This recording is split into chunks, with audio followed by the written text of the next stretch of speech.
Si tu crois comprendre la femme parce que tu la désires, tu es déjà perdu.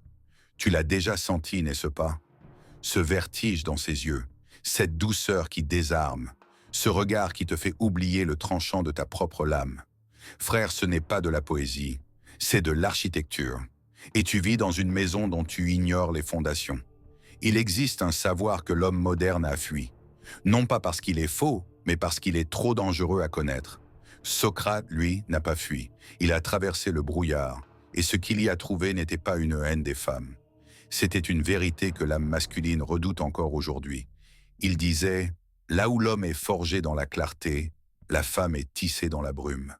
Ce n'était pas un reproche, c'était un avertissement. Car ce qui est voilé ne peut être suivi les yeux fermés, et ce qui ensorcelle doit d'abord être compris avant de te dévorer. Alors pose-toi les vraies questions. Pourquoi son silence parle-t-il plus que ses mots? Pourquoi son amour est-il si souvent une stratégie? Pourquoi cherche-t-elle le pouvoir dans l'ombre? Si tu ne te demandes pas, tu ne verras pas. Et si tu ne vois pas, tu t'agenouilleras, non par pas amour, mais par illusion. Socrate parlait de l'âme juste, celle qui gouverne ses désirs. Mais toi, si tu bâtis ta vie autour d'une femme que tu ne comprends pas, tu ne construis pas une âme, tu dresses un autel à la confusion. Dis-moi combien d'hommes aujourd'hui portent le masque de la raison, mais vivent enchaînés aux besoins d'approbation féminine? Combien bâtissent des empires non pour laisser une trace, mais pour séduire une femme qui partira dès que les murs tomberont? Socrate ne te mettait pas en garde contre elle. Il te mettait en garde contre toi. Car si tu ignores sa nature, elle n'est ni ton ennemi ni ton salut. Elle est l'épreuve. Et chaque homme doit la traverser ou être brisé par ses propres illusions. Tu as été éduqué à chercher la beauté. Mais Socrate savait, la beauté est l'appât. Ce qui compte, c'est l'intention derrière. Et c'est là que les hommes échouent. Tu poursuis la forme, tu oublies l'essence, tu veux son toucher, mais tu ignores son schéma. Tu ne l'étudies pas, tu tombes, et quand tu tombes, elle ne te rattrape pas. Non pas parce qu'elle est cruelle, mais parce que la nature ne l'a pas conçue pour ça. Elle sélectionne, elle teste, elle s'adapte, mais elle ne construit pas. Comprends-la ou sois consumé par ce que tu refuses de voir. C'est ton fardeau, ta malédiction et ta couronne.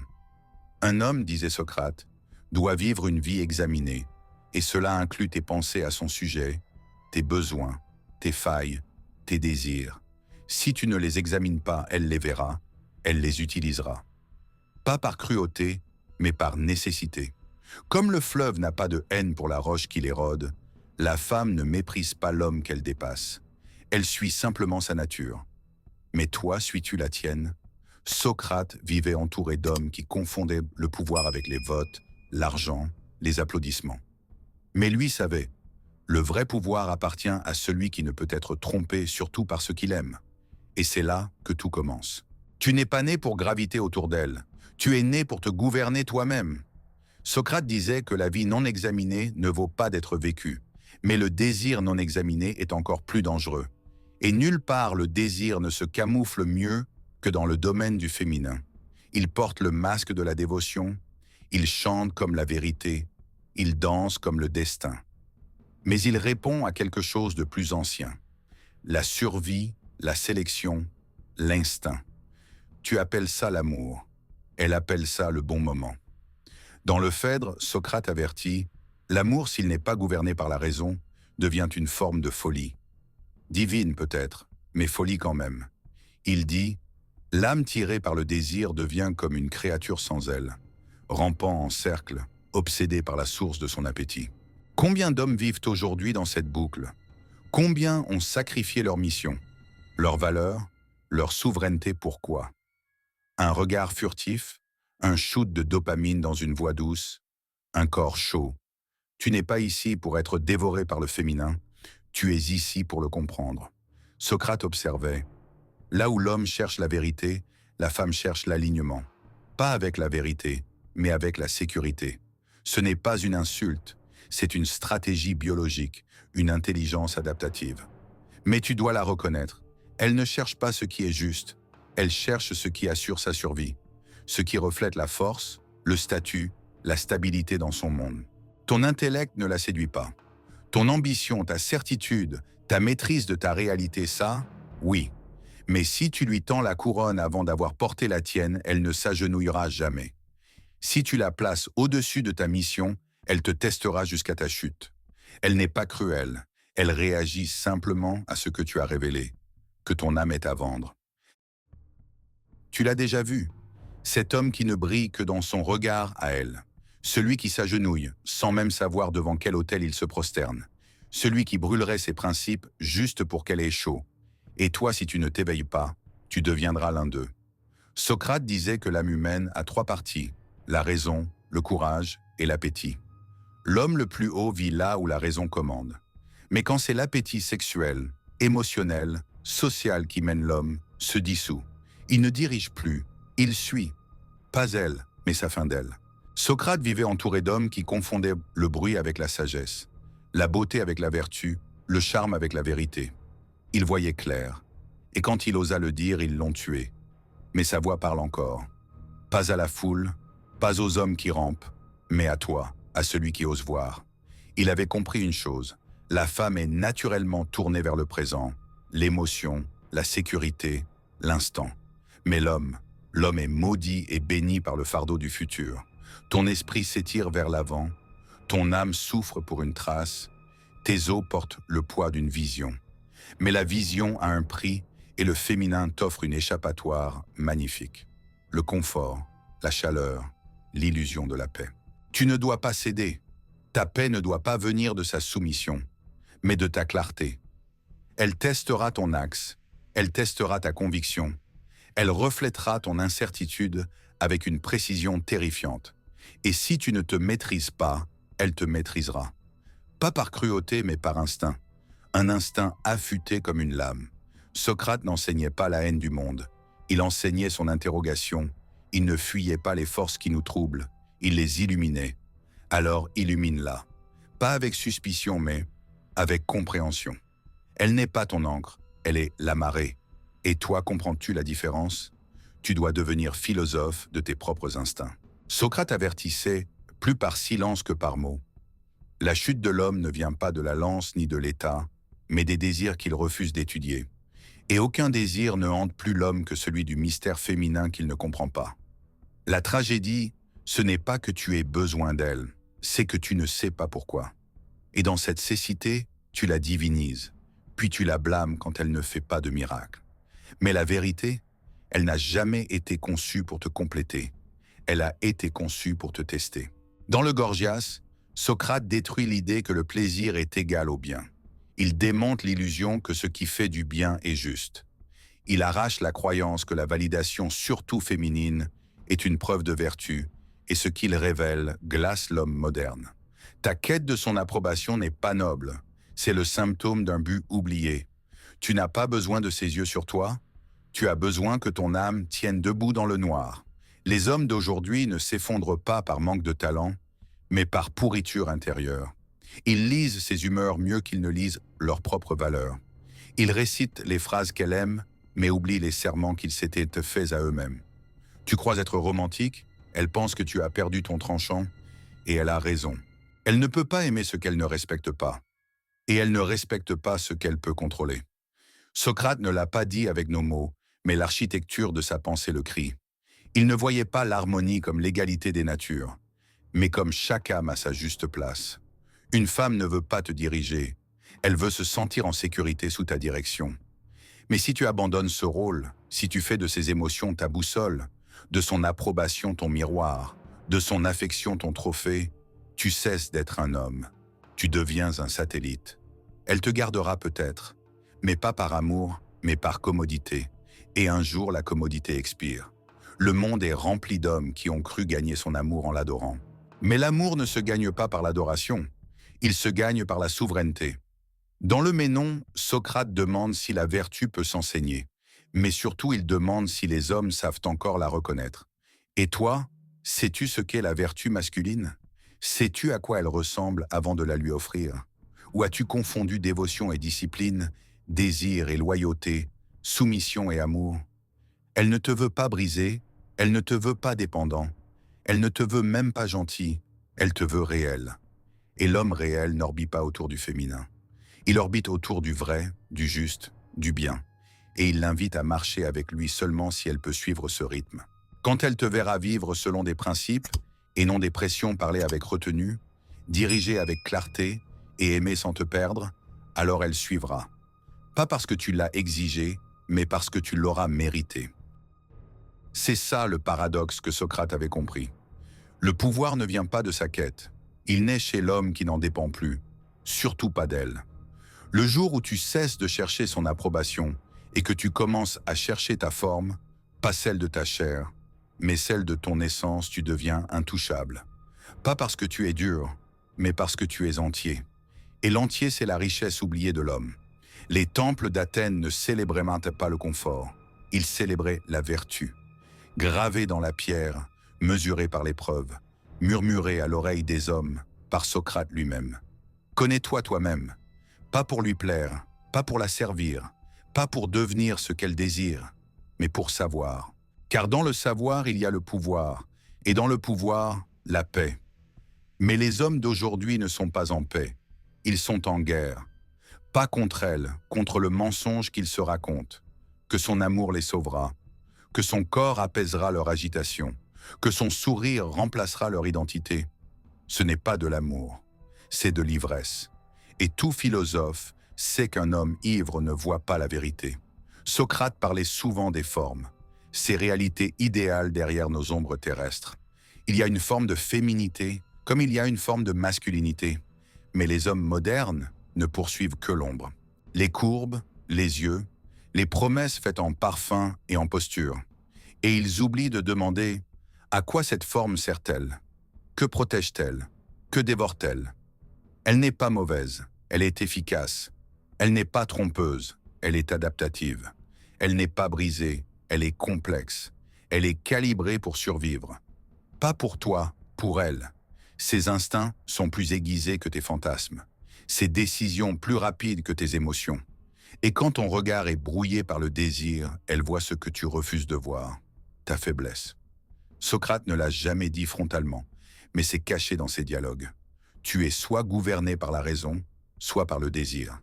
Il n'y a pas de troisième royaume. L'homme qui tombe en elle sans carte ne devient pas libre. Il devient perdu. Souriant, peut-être, mais noyé. Et son destin? L'a blâmé pour le courant qu'il n'a jamais appris à affronter. Mais un homme formé par la raison, un homme qui a interrogé ses instincts, qui a regardé sa soif en face, qui a démasqué l'illusion avant qu'elle ne le séduise. Cet homme ne se noie pas, il navigue, et elle le respecte. Pas parce qu'il est cruel, mais parce qu'il est clair. Dans le banquet, Socrate parle de Diotime, une femme qui lui enseigne que l'amour n'est pas un plaisir, mais une échelle. Une ascension, de l'amour d'un corps à l'amour de toute beauté, à l'amour de la sagesse jusqu'au divin. Mais la plupart des hommes ne grimpent jamais. Ils restent sur le premier barreau. Ils pourrissent dans le puits du plaisir, sans jamais se demander vers quoi ce plaisir devait les guider. Toi, auditeur, ne pourris pas, grimpe. Elle est le début d'une question, pas la fin de ton voyage. Elle est la porte, pas le royaume. Elle est le vent, mais toi tu dois être la voile. Ta force ne réside pas dans le fait de la dominer, mais dans le fait de dépasser le besoin qu'elle te définisse. Laisse-la être mystère, laisse-la être paradoxe, laisse-la être femme, mais toi sois homme. Dans le sens socratique, mesuré, examiné, endurant, insensible à la flatterie, incassable face au rejet et indifférent aux paillettes de ce qui s'efface. Voilà ton chemin, voilà ton appel, et voilà ta dignité. La dignité ne se reçoit pas, elle se forge. Dans la chaleur du silence, dans le poids du rejet, dans la clarté glaciale des nuits où personne ne regarde et où personne ne viendra te sauver. C'est là que Socrate t'aurait dit de construire. Pas dans ses bras, pas dans sa validation, mais dans ta propre cour intérieure, inébranlable. L'homme qui dépend de sa chaleur pour se sentir entier n'a pas de feu en lui. L'homme qui plie sa volonté pour préserver son affection finira brisé. Et elle ne ramassera pas les morceaux. Pas par cruauté, mais par nature. Car même elle cherche un homme qui ne la nécessite pas, mais qui l'a choisi, en pleine conscience, de ce qu'elle est et de ce qu'elle n'est pas. Elle n'est pas ta thérapeute. Elle n'est pas ton sauveur. Elle n'est pas ton miroir pour savoir si tu comptes. Tu veux qu'elle te voie? Alors tiens-toi là où peu d'hommes osent se tenir. dans la solitude, dans la discipline, dans la maîtrise, sans besoin d'être vu. Socrate disait « Le chemin le plus court et le plus sûr pour vivre avec honneur dans ce monde, c'est d'être en réalité ce que nous prétendons être. » Et que veut chaque homme? Paraître fort, sage, désiré, respecté. Mais combien sont prêts à faire ce qu'il faut pour le devenir vraiment? Ne poursuis pas son attention, cultive ta présence. Ne poursuis pas son corps, maîtrise tes appétits. Ne poursuis pas son amour, offre-lui ta vérité et laisse-la répondre comme elle le souhaite. C'est ça la vie examinée dont parlait Socrate. Pas seulement tes pensées, mais tes motifs. Pas seulement ta philosophie, mais ta posture. Pas seulement savoir ce qu'est l'âme, mais savoir ce que ton âme fait face à la beauté, à la tentation, au rejet. Car ce moment où elle te teste, où elle se retire, où elle retient, c'est l'épreuve sacrée. C'est l'arène. C'est là que la plupart des hommes tombent à genoux et trahissent leur propre trône. Mais pas toi. Toi, tu tiens. Tu choisis la raison plutôt que la réaction. Tu comprends qu'elle n'est pas l'obstacle, elle est le signal. Si son affection brise ta concentration, la faiblesse était déjà en toi. Si son silence détruit ton esprit, ce silence était le tien depuis toujours. Ne la blâme pas d'être ce que la nature a fait d'elle. Étudie-la, apprends-la, respecte son design sans t'y soumettre. Elle est le vent insaisissable, changeante, sauvage. Mais toi, tu es le mât. Tu ne hurles pas quand le vent tourne. Tu ajustes ta voile. C'est ça la virilité. Pas le contrôle, pas la conquête, mais l'orientation inébranlable. Voilà le secret que le monde ne te dira jamais. Elles s'alignent. Elles reflètent la force, pas la sympathie. Elles suivent le rythme, pas les mots. Elles cherchent la chaleur, pas la flamme qui danse, mais celle qui dure. Socrate n'aurait jamais supplié pour sa loyauté. Il serait simplement devenu l'homme à qui la loyauté vient naturellement. Parce qu'il comprenait la hiérarchie des énergies. Ce qui est enraciné gouverne ce qui est fluide. Et toi, homme, tu n'es pas fait pour courir après l'eau avec des mains vides, tu es fait pour construire un canal et la laisser couler. Le monde d'aujourd'hui te dira de te soumettre à ses émotions, de la calmer, de lui plaire, de t'adapter. Et ce faisant, il te pousse à trahir la seule loi gravée dans tes os. Ne plie pas à moins que plier soit ta volonté. Car une fois que tu commences à te courber pour gagner ses faveurs, tu te courberas encore, et encore, et encore, jusqu'à ne plus être un homme, mais un souvenir. Il n'y a pas d'équilibre là où la trahison de soi est la monnaie de l'amour. Il n'y a pas d'intimité sans intégrité. Tu veux savoir quel genre d'homme une femme ne peut pas quitter? Ce n'est ni le plus riche, ni le plus beau, ni le plus poétique. C'est celui qui pourrait partir et rester entier. Car dès qu'elle sent que tu ne peux pas partir, que ton âme est enchaînée à sa présence, que ton feu s'éteint quand sa lumière disparaît, elle sait que tu n'es plus feu du tout. Tu es une bougie tremblante, fragile, oubliable. Mais l'homme qui tient sa ligne, qui sourit face au rejet, qui poursuit sa mission, peu importe son humeur ou ses mouvements, cet homme devient une gravité. Elle ne peut que le ressentir, même en fuyant. Socrate le savait, il l'a vécu. Tandis que les autres débattaient dans la vanité, il démantelait l'illusion. Tandis que les autres cherchaient les applaudissements, il cherchait l'alignement avec le vrai. Et rien n'est plus vrai que ceci. L'essence d'un homme ne doit jamais dépendre de l'approbation des autres, surtout pas de celle qu'il désire, car elle testera ton noyau, pas pour le détruire, mais pour le localiser. Quand elle élève la voix, tu t'effondres, quand elle retient son affection, tu rampes, quand elle menace de partir, tu perds ta direction. Ce ne sont pas des disputes, ce sont des examens. Et chaque fois que tu échoues, elle perd foi. Pas parce que tu es indigne, mais parce que tu lui montres que ton royaume est fait de sable. Elle ne peut pas faire confiance à un homme qui a plus besoin d'elle que de lui-même. Tu crois que la douleur est une punition, mais la douleur est une invitation. À te relever, à te raffiner, à devenir cet homme qui peut aimer sans se perdre, diriger sans dominer, ressentir sans s'effondrer. Ce n'est pas du stoïcisme vide, c'est de la souveraineté. C'est l'essence masculine dépouillée de toute dépendance. C'est l'âme de Socrate. Calme, composé, impossible à contrôler. Et ça, frère, c'est le début d'un amour qui n'enchaîne pas. Tu n'as pas été créé pour t'agenouiller devant l'autel de l'affection. Tu as été créé pour te tenir debout devant les portes de la vérité. et les garder au prix de ta vie.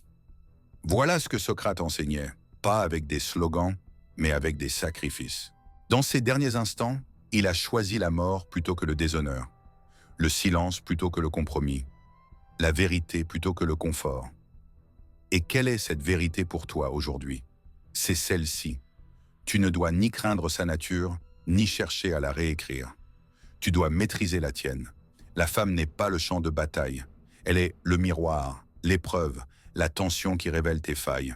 Et la plupart des hommes échouent parce qu'on ne leur a jamais appris que le féminin n'est pas là pour compléter leur âme. Il est là pour la challenger. Si tu l'acceptes, elle devient la forge. Si tu la refuses, elle devient la flamme qui te consume. Ne lui demande pas d'être plus simple. Deviens plus sage. Ne lui demande pas de rester. Deviens l'homme qu'elle ne veut pas quitter. Ne lui demande pas de panser tes blessures. Guéris-toi si profondément que tes cicatrices deviennent des écritures. Au final, Socrate n'a donné aucun commandement. Il a posé des questions assez tranchantes pour percer l'illusion, réveiller l'âme, arracher chaque masque que nous portons. Et si tu oses suivre ce chemin, tu perdras des choses. Des illusions, des dépendances, des droits imaginaires. Mais ce que tu gagneras sera la clarté, cette vertu rare dans un monde de bruit. Tu gagneras le calme, ce silence intérieur que rien ne peut manipuler. Tu gagneras le pouvoir, pas sur les autres, mais sur toi-même. Et en te maîtrisant, tu auras déjà conquis le monde. Qu'il te traite de froid, de distant, de trop logique, de trop ferme. Ce sont les cris d'un monde qui craint les hommes qu'on ne peut plier. Car ces hommes ne suivent pas les tendances, ne tombent pas dans la tentation, ne vendent pas leur âme pour un baiser. Ils tiennent, pas parce que c'est facile, mais parce que tomber n'est plus une option. Et dans cette posture, tu deviens un phare. D'autres hommes te verront. Ils se souviendront de ce qu'ils étaient censés être. Et cette onde ira plus loin que tu ne le sauras jamais. Alors toi, l'homme qui écoute en silence, en réflexion, dans cette douleur ancienne que seuls les sages ressentent, je te dis ceci. Lève-toi sans rage, sans excuse, sans peur. Pas contre elle, mais pour toi. Ne fuis pas ses tests, ne hais pas sa puissance. Rencontre-la simplement avec quelque chose de plus grand, ton être inébranlable. Et quand tu le feras, le jeu s'arrête. Ce que vous allez entendre n'est pas une théorie du complot, c'est une vérité sociologique si dérangeante que son auteur a été radié, son œuvre enterrée dans les archives d'une université aujourd'hui disparue. Dans les prochaines minutes, vous allez découvrir le script invisible qui gouverne la vie de millions d'hommes. Un script qui explique pourquoi la femme avec qui vous avez tout construit peut, du jour au lendemain, devenir l'architecte de votre effondrement.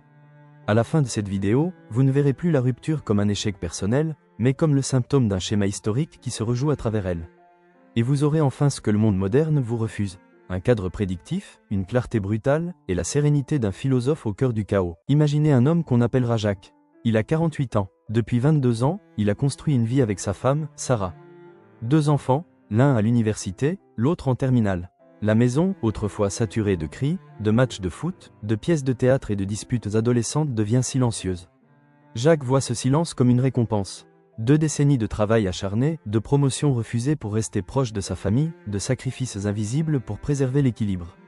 Il regarde Sarah et voit la complice avec qui il s'apprête à entamer un nouveau chapitre, plus calme, plus doux. Il ressent de la joie, de l'accomplissement, la conviction que les kilomètres les plus durs sont derrière eux. Mais Sarah change, et ce changement, Jacques ne le comprend pas. Les blagues partagées tombent à plat. Son regard, quand il se pose sur lui, n'est plus celui de la tendresse, mais de l'évaluation, et il échoue. Elle passe plus de temps sur son téléphone, dans des cours de fitness, entourée d'amis qu'il ne connaît pas. Elle parle une langue nouvelle, celle de la réalisation de soi, des besoins non comblés. Puis, un mardi comme les autres, elle s'assoit face à lui, à la table de la cuisine. Cette table où ils ont partagé des milliers de repas.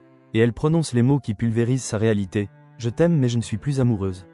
J'ai besoin de me retrouver. Le monde de Jacques s'effondre. Ce n'est pas une trahison spectaculaire. Ce n'est pas une liaison, c'est pire. C'est la dissolution froide d'un projet commun. La rupture unilatérale d'un pacte qu'il ignorait être renégociable. Et Jacques n'est pas un cas isolé. Son histoire est une épidémie. Et elle porte un nom, la révolte de la matrone. Ce phénomène n'est pas né des dérives de la culture thérapeutique. C'est un impératif biologique et sociologique documenté, puis étouffé pendant des décennies. Notre histoire ne commence pas dans un tribunal, mais dans les couloirs poussiéreux de l'université de Chicago, à la fin des années 1950. Un sociologue brillant, tourmenté, nommé Dr Alan P. Beckman, reçoit une bourse pour étudier la stabilité familiale après-guerre. Ce qu'il découvre est si dérangeant qu'il y perd sa carrière. En analysant des décennies de données démographiques, Beckman identifie un pic net de divorces initiés par des femmes entre 38 et 45 ans. Juste après que le plus jeune enfant atteigne l'indépendance autour de 16 ou 17 ans. Il nomme ce phénomène le syndrome du nid terminal. Mais dans ses notes privées, un autre terme apparaît, la mutinerie de la matrone. Selon Beckman, l'investissement féminin dans le rôle maternel est si total que sa fin crée un vide psychique. Et dans ce vide, l'évaluation du mari change radicalement. Le pourvoyeur, le père stable, le mari fiable, des qualités essentielles pendant l'éducation des enfants deviennent soudain des défauts. Ils incarnent l'ennui, l'absence de passion, le rappel d'un soi sacrifié. Son article est accepté par l'American Sociological Review. Puis il disparaît, la bourse est annulée, le numéro du journal est mystérieusement retiré pour problème méthodologique. Beckman est discrètement licencié en 1961. Son travail ne refait surface que des décennies plus tard quand un autre chercheur, en plein divorce, fouille les archives à la recherche de réponses. Et découvre les boîtes scellées de Beckman, marquées pour destruction. C'est là que commence le fil rouge de la théorie du bandeau. Mais ce n'est que le début. Pour comprendre la révolte, il faut d'abord comprendre la prison. Pendant la première moitié de sa vie, la loyauté d'une femme ne va pas à un homme. Elle va au projet du nid, un impératif biologique profond. Pensez à l'effort physiologique et psychologique colossal que représente la gestation, l'accouchement, puis l'éducation d'un être totalement dépendant jusqu'à son autonomie. Pendant 20 ans, l'identité d'une femme est absorbée par ce projet. Son choix de partenaire, à un niveau primal, est une sélection du meilleur gène et du meilleur pourvoyeur pour ce nid. Il est la pierre angulaire de la structure. Durant ces années, son utilité est claire. Et la loyauté de la femme envers le projet commun garantit une alliance fonctionnelle pas toujours passionnée, mais stable. C'est l'ère de la fiabilité, du but partagé, de la joie de construire ensemble. Mais que se passe-t-il quand le projet est terminé? Quand le dernier oisillon teste ses ailes, la pierre angulaire devient une pierre. Un meuble, un vestige, c'est là que tout bascule. La loyauté, autrefois dirigée vers le nid et par extension vers son architecte, se retrouve sans objet. Et dans notre monde moderne, ce nouvel objet devient presque toujours le soi. C'est ici que les chiffres prennent la parole. Froid, incontestable. En 2015, une étude majeure du National Center for Family and Marriage Research révèle ceci. Le taux de divorce chez les couples de plus de 50 ans a doublé depuis 1990. Alors même que le taux global de divorce diminue. C'est la révolution grise du divorce. Et dans 66% des cas, c'est la femme qui initie la séparation. Dans une tranche d'âge où l'on s'attendrait à la stabilité maximale, les femmes quittent le navire à un rythme jamais vu. Mais l'histoire devient encore plus précise. La sociologue Susan L. Brown, co-autrice de l'étude, identifie un point de bascule, le départ des enfants. Le nid se vide et les fondations craquent. Ce n'est pas l'histoire classique de l'homme quittant sa femme pour une plus jeune. Ce n'est pas une crise de la cinquantaine masculine. C'est un phénomène féminin, froid, calculé.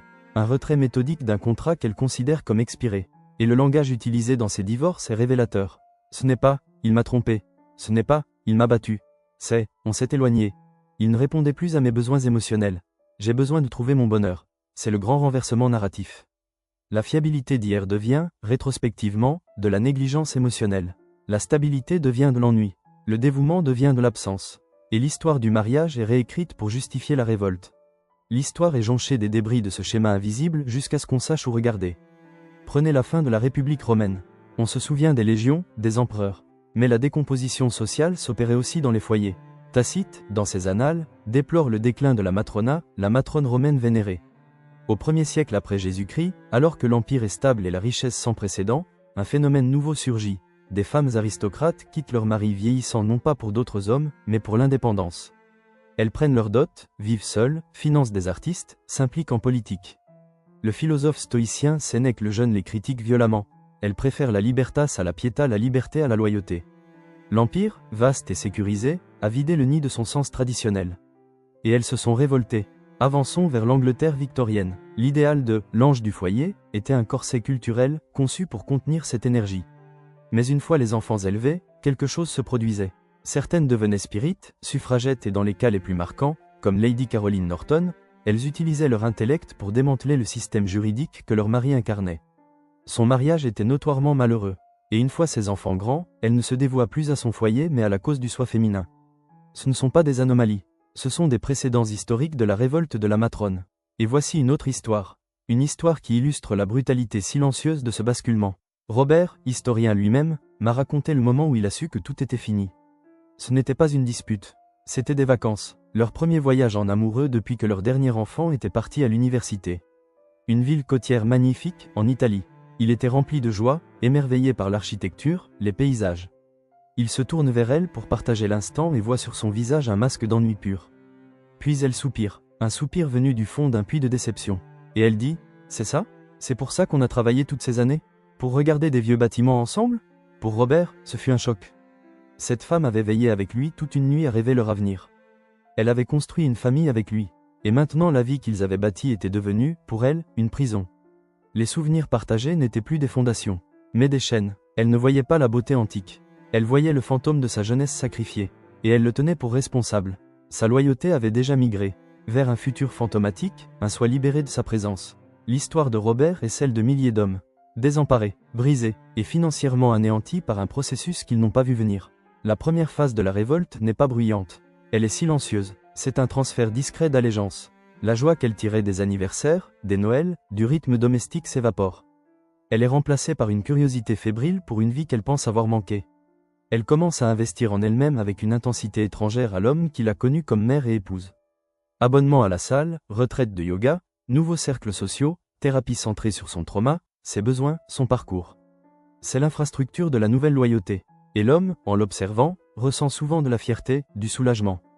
Elle se retrouve, il pense que c'est sain. Il ne réalise pas qu'il applaudit le processus même qui le rend obsolète.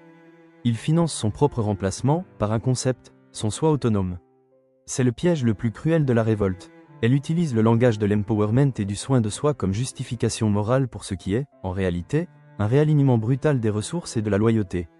La fiabilité de l'homme, sa constance devient l'ancre qui retient son navire dans un port qu'elle veut fuir. Et que fait-on d'une ancre? On la coupe. Alors quelle est la racine de tout cela? Est-ce de la frivolité? Est-ce, comme certains le disent crûment, que les femmes deviennent folles? Non. La fondation repose sur une vérité biologique et psychologique terrifiante. Les psychologues évolutionnistes l'appellent le zeste périménopausique. À mesure que les années reproductives d'une femme s'estompent, un basculement profond s'opère. Le moteur hormonal qui l'orientait vers le soin, l'attachement, la maternité s'efface. Et à sa place surgit une énergie nouvelle, androgénique, tournée vers l'autonomie, l'agence, et un dernier chapitre écrit selon ses termes, non ceux des autres. Ce n'est pas une pathologie, c'est une transition biologique aussi puissante que la puberté. Mais la société moderne n'offre aucun contenant sain pour cette énergie. Aucun rite de passage, aucun rôle social respecté pour la femme post-maternelle. Elle se retrouve face à un vide. Et dans ce vide s'engouffre une culture toxique, une culture qui lui murmure que son bonheur est le bien moral suprême, et que toute contrainte, surtout un mari qui incarne sa vie d'avant, est une forme d'oppression. C'est l'étincelle, le point d'allumage de la révolte. Le choc que vivent les hommes, c'est celui d'être réévalués selon une nouvelle métrique impitoyable, le pourvoyeur n'est plus nécessaire, le père a accompli sa mission. Et maintenant que reste-t-il? Si votre réponse est simplement « son mari », vous êtes sur une glace très, très fine. Voilà le tableau, le diagnostic, la maladie, les précédents historiques. Les données froides, le mécanisme psychologique. Nous avons regardé l'abîme en face. Nous avons vu Jacques à la table de la cuisine, Robert sur la côte italienne et exhumé les recherches interdites du docteur Beckman. Vous comprenez maintenant que ce que vous vivez ou redoutez n'est pas un échec personnel. C'est une tempête prévisible, presque archétypale. Mais connaître la tempête n'est que le premier pas. La vraie question, celle que chaque homme écoute en ce moment avec une peur sourde et un espoir désespéré, c'est celle-ci, est-ce inévitable? Et sinon, comment l'arrêter? Comment blinder sa vie contre cet ouragan à venir? Les réponses ne sont pas celles que vous imaginez. Elles ne résident ni dans le contrôle, ni dans les supplications, ni dans le zèle du bon pourvoyeur. La solution, la seule, réside dans une reconstruction radicale et philosophique de votre identité et de votre vision du monde. C'est un chemin exigeant, difficile et il vous demandera d'embrasser une vérité plus dérangeante encore que la révolte elle-même. Maintenant, nous passons du diagnostic à l'antidote. Nous allons explorer les stratégies interdites qui peuvent immuniser un mariage contre cette révolte. Non par manipulation, mais par une transformation personnelle formidable, inébranlable. Vous découvrirez la triade de l'invulnérabilité, les trois piliers qui rendent un homme imperméable à ce basculement. Nous plongerons dans le principe psychologique obscur de la valeur objective et comment le cultiver. Et je vous révélerai la question la plus importante à laquelle vous devez pouvoir répondre avant les 40 ans de votre femme. Une question qui n'a rien à voir avec l'amour et tout à voir avec le sens inébranlable. La tempête vient pour chaque homme. La seule question est, serez-vous celui que l'on retrouve brisé dans les décombres ou l'œil du cyclone lui-même ? Comprendre que la révolte de la matrone n'est pas un échec personnel, mais une tempête historique et biologique peut offrir un réconfort glacial. Cela explique le chaos, mais ça n'empêche pas le toit de s'envoler. Vous êtes maintenant à l'un des carrefours les plus critiques qu'un homme puisse traverser. Le moment entre la compréhension de la tempête et le choix de la manière dont vous allez l'affronter. Le chemin de l'homme moyenne est celui de la panique. Il supplie, il négocie, il promet de changer, il devient émotionnel, il tente de contrôler ses mouvements, ses amis, ses dépenses. Et ce faisant, il commet le péché ultime face à la révolte, il confirme toutes ses suspicions. Il prouve que sa stabilité était une façade, que sa force dépendait de son obéissance. Il devient une source de drame, un problème à gérer, un dépendant, pas un partenaire. Ses supplications pour restaurer le passé résonnent comme les cris désespérés d'un geôlier regardant sa prisonnière s'éloigner. Cette réaction est l'engrais de la révolte. Elle accélère le processus qu'il cherche à stopper. C'est une voie garantie vers une défaite coûteuse, amère, émotionnellement dévastatrice où il perdra non seulement sa famille, mais aussi sa dignité, sa sécurité financière et son identité. Mais il existe un autre chemin. Ce n'est pas celui de la manipulation ni du jeu psychologique, c'est un chemin de reconstruction philosophique profonde. Le chemin pour devenir l'œil du cyclone. Le centre calme, immobile, autour duquel la tempête fait rage sans jamais pouvoir le briser. Pour devenir l'œil, il faut d'abord anéantir l'homme que vous êtes devenu. Depuis 20 ans, votre identité repose sur une trinité, pourvoyeur, père, mari. Mais ce sont des rôles externes, conditionnels. Votre valeur de pourvoyeur dépend de l'économie et de votre santé. Votre valeur de père dépend de la présence et de la dépendance de vos enfants. Votre valeur de mari dépend de l'approbation continue de votre femme. Et la révolte, au fond, c'est la révocation de cette approbation. Quand ces validations extérieures sont retirées, que reste-t-il? Pour la plupart des hommes, la réponse est un vide terrifiant. Un vide que la tempête remplit de désespoir. C'est pourquoi le premier pilier non négociable de la triade d'invulnérabilité est la construction d'une identité centrale inébranlable. Une identité fondée non sur ce que vous faites pour les autres, mais sur qui vous êtes. Définie par un code personnel, une mission et un score interne. Pensez aux légionnaires romains. Pas dans la bataille, mais dans le calme du camp. Son identité n'était pas « soldat de la 13e Légion ». C'était la disciplinina, la discipline implacable. L'ordre de son équipement, la netteté de sa lame, la force de son corps, la loyauté envers ses frères. La Légion pouvait changer, la bataille pouvait être perdue, mais sa disciplinina restait. C'est ce que vous devez forger. Votre mission ne peut pas être « rendre ma femme heureuse » ou « être un bon père ». Ce sont des résultats, pas des missions. Votre mission doit être quelque chose qui enflamme votre âme, indépendamment de votre famille. Construire une entreprise, maîtriser un art, écrire un traité philosophique. Atteindre un sommet physique, créer une œuvre. C'est ce que vous poursuivriez même seul sur une île déserte parce que la quête elle-même vous définit. Ce n'est pas de l'égoïsme. C'est la base de la véritable force. Un homme avec une mission ne peut pas être rendu obsolète par un nid vide. Son but précède sa famille et la survivra. Quand la révolte commence à remuer chez votre femme, elle ne rencontrera pas un vide à remplir avec son drame. Mais le mur solide d'un homme déjà complet. Laissez-moi vous raconter l'histoire de deux hommes face à la même tempête. Le premier, David, comptable à succès. Quand sa femme Linda entame sa révolte les nouvelles amies, le langage thérapeutique, la distance froide, il fait ce qu'il croit juste.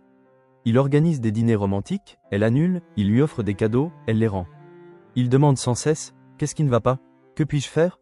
Il devient anxieux, dépendant, instable. Il tente de réparer le problème du couple, mais devient le problème. Linda, dans un mépris hypergamique classique, dit à ses amis, il est pathétique. Il n'a pas de vie à lui. Le divorce est prononcé en moins d'1 an. David vit désormais dans un petit appartement. La moitié de ses revenus envolés. Et il se demande, que s'est-il passé? Le second homme, c'est Marc, ingénieur.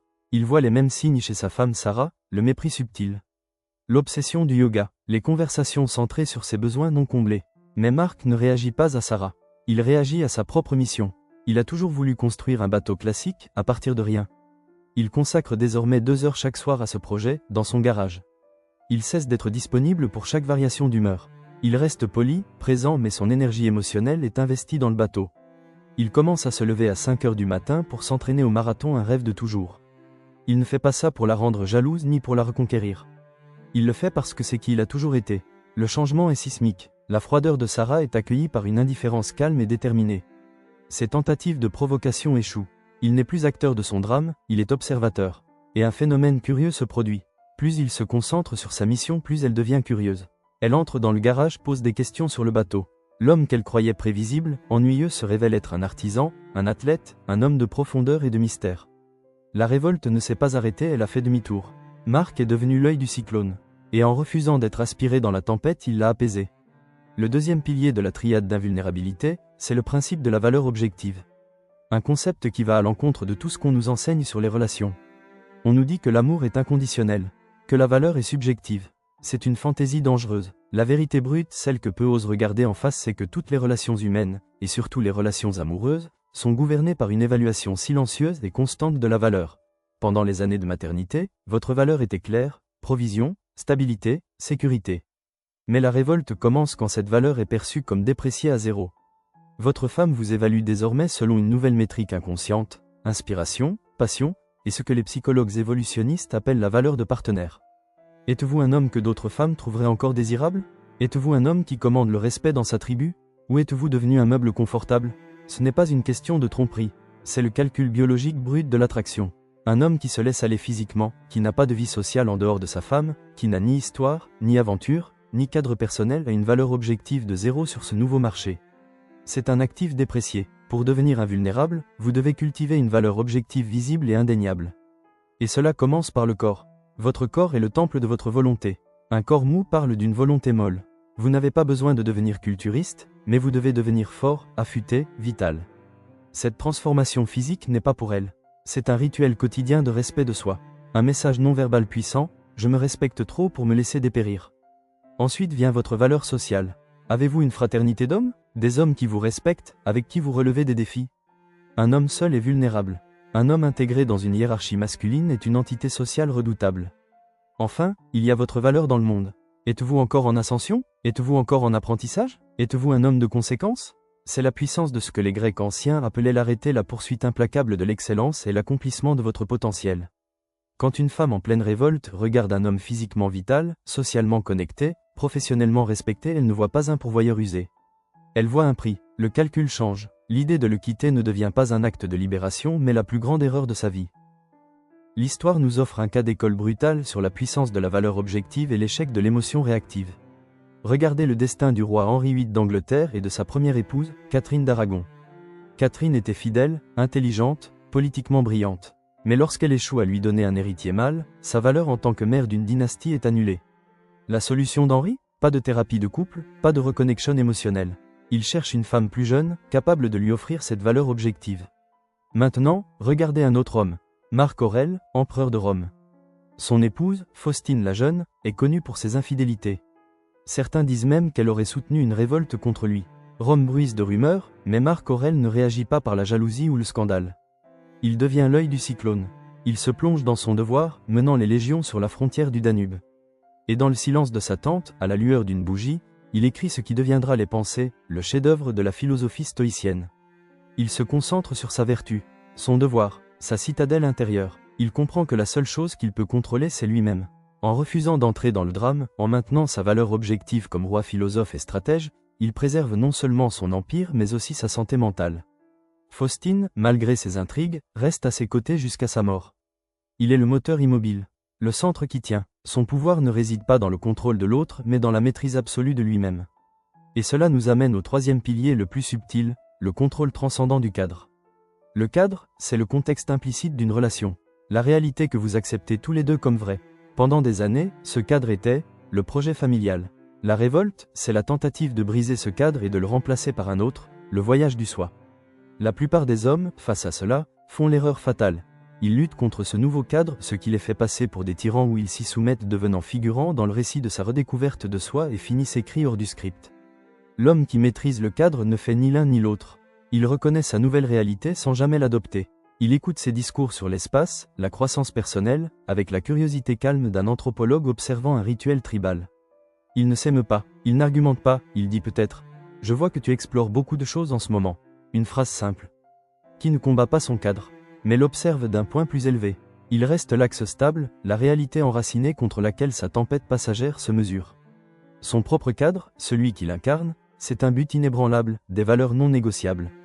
Son message n'est pas « J'ai besoin que tu restes », mais « Voici la vie que je construis ». Une vie de force, de sens, d'excellence. Tu es la bienvenue pour la partager. Mais son intégrité n'est pas négociable. C'est un cadre transcendant, parce qu'il ne dépend pas de ses choix à elle. Quand elle menace de partir, l'homme au cadre solide ne panique pas.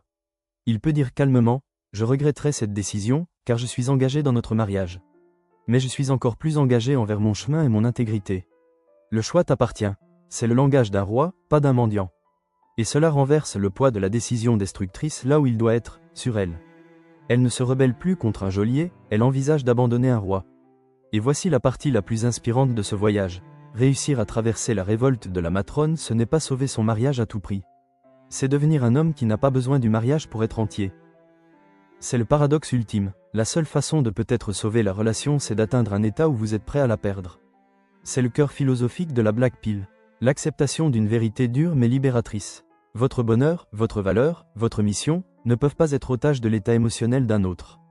Quand vous atteignez cela, quand votre identité est solide, votre valeur objective élevée, et votre cadre transcendant, vous devenez invulnérable. La révolte, quand elle viendra, se brisera contre vous comme les vagues contre une falaise. Et vous aurez offert à votre femme ce dont elle a vraiment besoin dans le chaos de sa transition. Pas un partenaire réactif, mais un roc. Pas un homme qui reflète sa confusion, mais un homme qui lui offre une alternative puissante. Vous devenez le phare, pas l'épave. Cette transformation sera la chose la plus difficile que vous ferez. Elle exige de sacrifier la vache sacrée de la vie confortable et passive, et d'embrasser le chemin discipliné, exigeant, souvent solitaire du guerrier philosophe. C'est le chemin des stoïciens, des samouraïs, des chevaliers qui prêtaient serment à des codes plus hauts que leur propre cœur. La joie que vous trouverez ne sera pas celle, éphémère, de la validation extérieure, mais celle, profonde, de la maîtrise de soi. La fiabilité que vous offrirez ne sera plus celle d'un employé modèle, mais celle d'une force de la nature. L'inspiration que vous incarnerez sera celle d'un homme pleinement réalisé. La révolte de la matrone est une épreuve. La plupart échoueront, et leur vie en sera diminuée. Mais pour les rares qui ont le courage d'affronter la tempête non avec peur, mais avec la détermination sombre de se forger en quelque chose d'indestructible, elle devient la forge où une vie véritablement formidable est enfin et irrévocablement trempée.